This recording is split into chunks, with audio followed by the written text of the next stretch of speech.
Malaysia cooling আসার পর দীর্ঘ 6 মাস বসে থাকার পর এক বড় ভাইয়ের সাথে গ্লাসের কামে লাগলাম।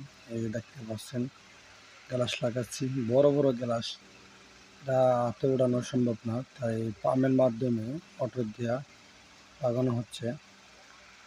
দুটা সুইজার দিছে আর পাম্প দিছে। এই যে মুরব্বী আঙ্কেলও আছে আমাদের সাথে, আরো ভাই বড় আছে, কপালও সাথে আছে আমাদের, আমরা গ্লাস লাগাইতেছি। তাই আমাদের একটি লাইক দিবেন। আমরা মালয়েশিয়া নতুন আইছি, গ্লাসের কাজ করতেছি, কাজ যেন করতে পারি। আসলে কাজ কাম ঠিক না করে কই মালয়েশিয়া আসবেন না বা কোনো দেশে যাবেন না। কাজ কাম ঠিক না করে গেলে পরবর্তীতে আমার মতন আপনারা 6 মাস বসে থাকবেন, বাসার থেকে টাকা আইনা খাইবেন।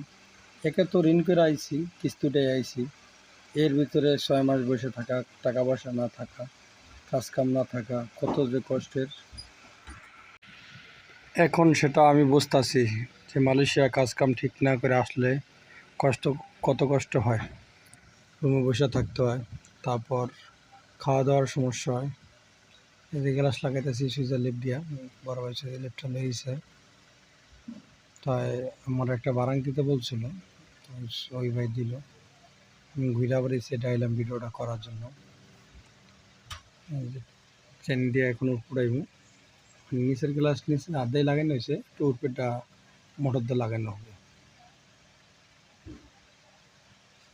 আরেক ভাই এখন ছেড়ে দিব, উপর লোকে ধরবো,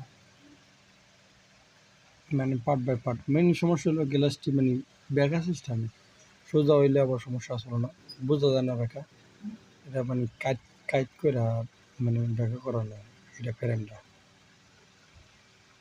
যাই হোক, আমাদের সাথে থাকবেন, ভালো থাকবেন। আর এখন মানে গ্লাসটা মেজারমেন্ট করবো যে জায়গা মতন যায় যেন বহে, আর দেখা যায় ওদিক লাগিয়ে গেলে আবার ভাঙ্গি যাবো গা। আগেরও গ্লাস লাগানো আছে, আর আবার টুর পড়তে আছে, টুর পড়তে উপর দিকে ধরবো।